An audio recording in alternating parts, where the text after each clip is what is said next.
About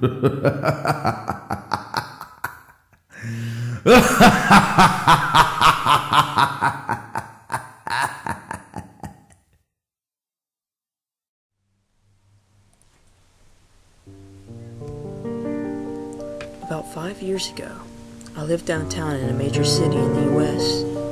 I've always been a night person, so I'd often find myself bored after my roommate, who was decidedly not a night person, went to sleep.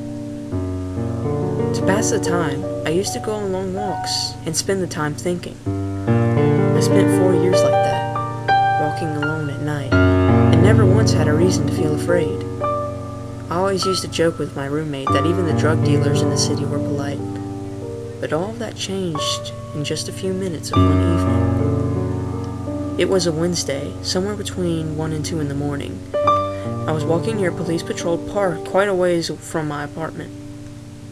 It was a quiet night, even for a weeknight, with very little traffic and almost no one on foot.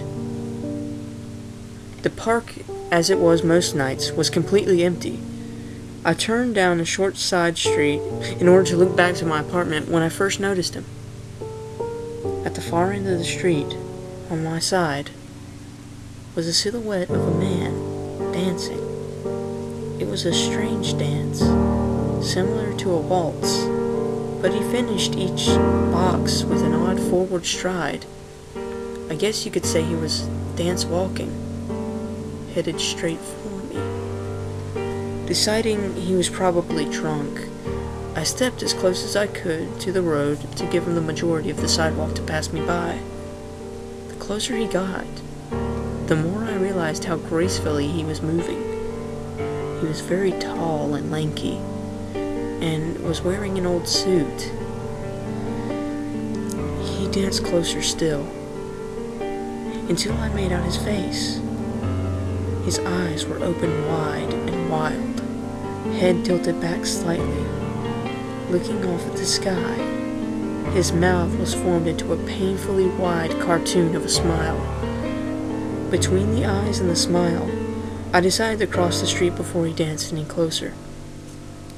I took my eyes off him to cross the street. As I reached the other side, I glanced back, and then stopped dead in my tracks. He had stopped dancing, and was standing with one foot in the street, perfectly parallel to me. He was facing me, but still looking skyward, smile still wide on his lips. I was completely and utterly unnerved by this. I started walking again, but kept my eyes on the man. He didn't move. Once I had put a half a block between us, I turned away from him for a moment to watch the sidewalk in front of me. The street and sidewalk ahead of me were completely empty. Still unnerved, I looked back to where I had been standing to find him gone.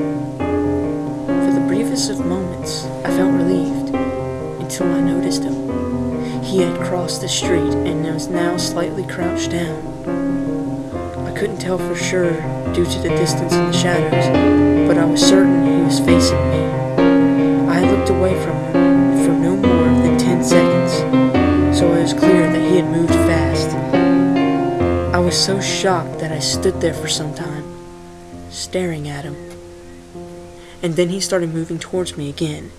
He took giant, exaggerated tiptoed steps, as if he were a cartoon character sneaking up on someone. Except he was moving very, very quickly. I'd like to say at this point I ran away or pulled out my pepper spray or my cell phone or anything at all. But I didn't. I just stood there, completely frozen as the smiling man crept towards me. And then he stopped again, about a car length away from me, still smiling his smile, still looking to the sky. When I finally found my voice, I blurted out the first thing that came to mind. What I meant to say was, "What do you want?" in an angry, commanding tone. What came out was a whimper. What do you... Regardless of whether or not humans can smell fear, they can certainly hear it. I heard it in my own voice, and that only made me more afraid. He didn't react to it at all. He just stood there, smiling. And then, after what felt like forever, he turned around very slowly and started dance walking away. Just like that. Not wanting to turn my back to him again, I just watched him go until he was far enough away to almost be out of sight. And then I realized something. He wasn't moving away anymore, nor was he dancing.